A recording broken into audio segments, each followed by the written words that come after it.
सूरज कैसे बना और ये कैसे पूरी दुनिया में रोशनी पैदा करता है? वैज्ञानिकों की खोज के साथ आज हम आपको बताएंगे इस्लामी नजरिए से इसके पीछे की असली सच्चाई। जब इंसान ने पहली बार अपने चारों तरफ देखा होगा, जब धरती की मिट्टी, पेड़ पौधों और आसमान को जाना होगा, तो सबसे पहली चीज जिसने उसकी आंखों को चौंकाया होगा वो था सूरज। एक रोशन गोला जो हर सुबह निकलता है और पूरे आसमान पर अपनी हुकूमत कायम करता है।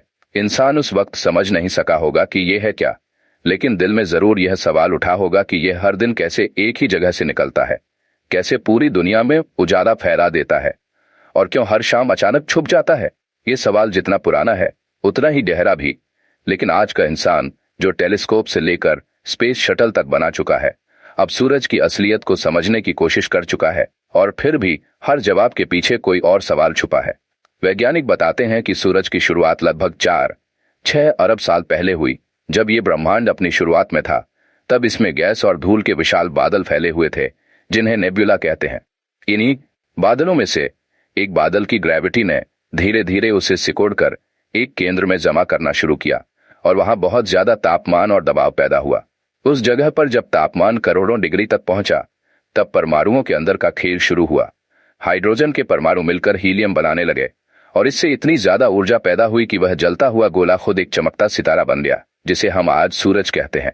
सिर्फ इतना ही नहीं, वैज्ञानिक कहते हैं कि इस पूरी प्रक्रिया में इतना संतुलन, इतना सिस्टमैटिक और सटीक क्रम है कि अगर सूरज जरा भी भारी या हल्का होता, जरा भी नजदीक या दूर होता, तो जिंदगी नाम की चीज धरती पर कभी ना बनती।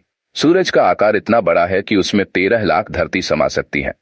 इसका द्रव्यमान हमारे पूरे सोलर सिस्टम का 99.8% है, यानी सौर मंडल की असली ताकत यही है। लेकिन अब सवाल उठता है कि क्या यह सब कुछ सिर्फ संयोग है? क्या यह सारा संतुलन, यह पूरी गणना, यह हर पल की सटीकता बस अपने आप हो गई? यही वो जगह है जहां इस्लामी नजरिया एक गहरी रोशनी की तरह सामने आता है। कुरान मजीद में सूरज का जिक्र कई बार आया है। अल्लाह ताला ने सूरज को सिराज कहा है, यानी एक जलता हुआ दिया। सूरह यासीन में कहा गया है, और सूरज अपने मुकर्रर रास्ते पर चलता है। यह अल्लाह का ठहराया हुआ निजाम है, यानी सूरज की चाल, उसकी गर्मी, उसकी दिशा, all of it is divinely programmed. न कोई कंप्यूटर इसे चलाता है, न कोई मशीन इसे रिपेयर करती है। यह हर दिन अपने वक्त पर निकलता है और हर दिन उसी तय वक्त पर छुप जाता है। अल्लाह ने सूरज को इंसान की सेवा में लगाया है। इसका मतलब ये नहीं कि इंसान इससे हुकूमत करता है, बल्कि इसका मतलब यह है कि अल्लाह ने इसे इस तरह बनाया कि यह इंसान की जिंदगी के लिए जरूरी बन गया। सूरज के बिना न दिन होता, न समय तय होता, न समय तय होता, न पानी वाष्प बनता। सूरज धरती पर जिंदगी के लिए वो शर्त है जिसे नकारा नहीं जा सकता। जब हम सूरज के बनने की वैज्ञानिक व्याख्या को कुरान की आयतों से जोड़कर देखते हैं तो हमें यह मालूम होता है कि विज्ञान सिर्फ तरीका बताता है, लेकिन मकसद और हिकमत सिर्फ अल्लाह की किताब से समझ आती है। विज्ञान कहता है एक गैसीय बादल सिकुड़ा, गर्म हुआ, दबाव बना और फिर रोशनी निकली। लेकिन इस्लाम कहता है कि यह सब तब हुआ जब अल्लाह ने कहा कौन, यानी हो जा, और वो हो गया।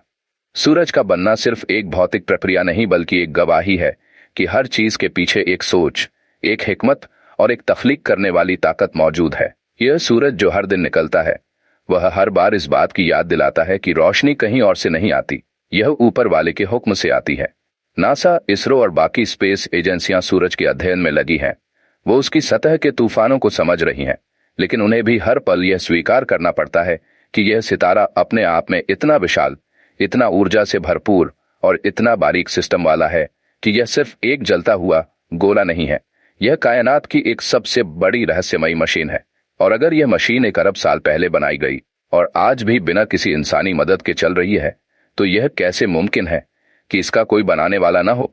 यही वह बात है जो हमें बताती है कि सूरज न केवल वैज्ञानिक अजूबा है, बल्कि रूहानी निशानी भी है।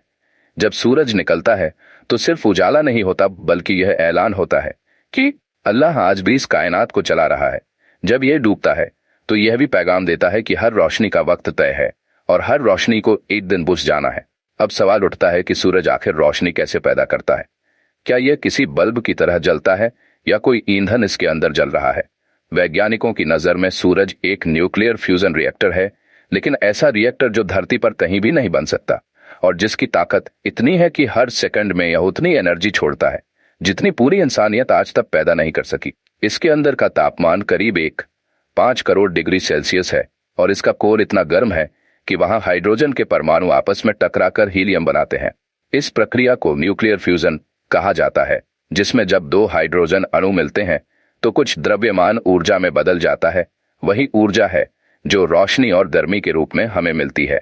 सूरज का हर सेकंड एक धमाका होता है, लेकिन यह धमाका इतना संतुलित है कि न हमें ज्यादा गर्मी लगती है न ज्यादा ठंड। धरती और सूरज के बीच की दूरी 15 करोड़ किलोमीटर है। अगर यह जरा भी कम होती तो पूरी धरती जल जाती, और अगर जरा सी ज्यादा होती तो बर्फ से ढक जाती। लेकिन यह दूरी भी किसी धड़ी की सुई की तरह तयशुदा है। यह सब कुछ एक ऐसी ताकत से जुड़ा है जो नजर नहीं आती, लेकिन उसका निजाम हर रोज हमारी आंखों के सामने काम करता है। लेकिन सिर्फ इतना जानना काफी नहीं है कि सूरज कैसे रोशनी पैदा करता है। असल सवाल यह है कि क्या यह रोशनी हमेशा के लिए रहेगी। वैज्ञानिकों ने बहुत रिसर्च के बाद यह बताया है कि सूरज अपने जीवन के मिड पॉइंट पर है, यानी यह अब तक जितनी ऊर्जा दे चुका है लगभग उतनी ही अभी और देगा। वैज्ञानिक कहते हैं कि आने वाले करीब 5 अरब सालों तक सूरज यूं ही चमकता रहेगा, लेकिन उसके बाद जब इसके अंदर का हाइड्रोजन खत्म हो जाएगा तो यह एक लाल दानव, रेड जायंट बन जाएगा। यह धीरे धीरे फैलने लगेगा और फिर एक दिन अपने ही वजन से सिकुड़कर एक सफेद बौना व्हाइट ड्वार्फ बन जाएगा, जिसकी रोशनी न के बराबर होगी। यानी यह सूरज भी हमेशा का नहीं है, लेकिन इस इल्मी सच्चाई में भी एक रूहानी इशारा छुपा है। कुरान कहता है, और हमने सूरज और चांद को एक मियाद तक के लिए बनाया है, यानी सूरज एक तयशुदा वक्त तक रोशनी देता रहेगा, न उससे ज्यादा न उससे कम। इसका मतलब यह नहीं कि अल्लाह उसे बचा नहीं सकता, बल्कि ये कि हर चीज का एक वक्त तय किया गया है। सूरज की रोशनी इस बात की भी दलील है कि रोशनी सिर्फ रोशनी नहीं होती, यह एक अमानत है जिसे एक तय वक्त तक निभाना है। यह बात सोचने की है कि सूरज खुद अपनी रोशनी से नहीं जलता, वो फ्यूजन करता है, लेकिन वो फ्यूजन कब तक करेगा? जब तक उसके अंदर वो हाइड्रोजन है जो अल्लाह ने उसमें भरा। जब वो खत्म हो जाएगी तब सूरज भी खामोश हो जाएगा। ये सिलसिला जिसमें हर सुबह सूरज उगता है और हर शाम डूबता है, ये सिर्फ एक वैज्ञानिक नियम नहीं, बल्कि एक इबादत है जो सूरज अल्लाह की तस्बीह के तौर पर अदा कर रहा है।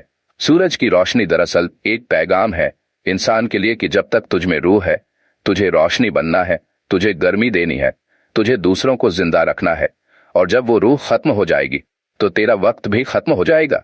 सूरज सिर्फ एक सितारा नहीं, ये एक मिसाल है कि अल्लाह ने कैसे हर चीज को एक सिस्टम में बांधा है। इसकी रोशनी अगर दिन बनाती है तो उसकी अनुपस्थिति से रात बनती है। इसका मतलब यह है कि रोशनी और अंधेरा दोनों उसके हुक्म से आते हैं। सूरज बिना रुके रोशनी देता जा रहा है, ना उसे तनख्वाह मिलती है, ना वह थकता है, ना कोई उसकी मरम्मत करता है, ना कोई उसे आदेश देता है। यह सब कुछ खुद ही हो रहा है, या यूं कहें कि वो खुदा ही है जो सब कुछ चला रहा है। इस्लामी नजरिए से देखें तो सूरज की रोशनी अल्लाह की रहमत का सबसे बड़ा जरिया है। पैगंबर मोहम्मद सल्लल्लाहु अलैहि वसल्लम ने फरमाया कि क़यामत के दिन सूरज इंसानों के सिर के बहुत करीब होगा, और उस वक्त सिर्फ वही लोग सुकून में होंगे जो दुनिया में नेक रहे होंगे। यानी वही सूरज जो आज रोशनी देता है कल उस रोशनी से आजमाएगा भी। ये बात अपने आप में एक चेतावनी भी है और एक दावत भी कि जो सूरज हमें हर दिन जिंदगी दे रहा है, वो एक दिन हमारी जिंदगी का हिसाब भी बन सकता है।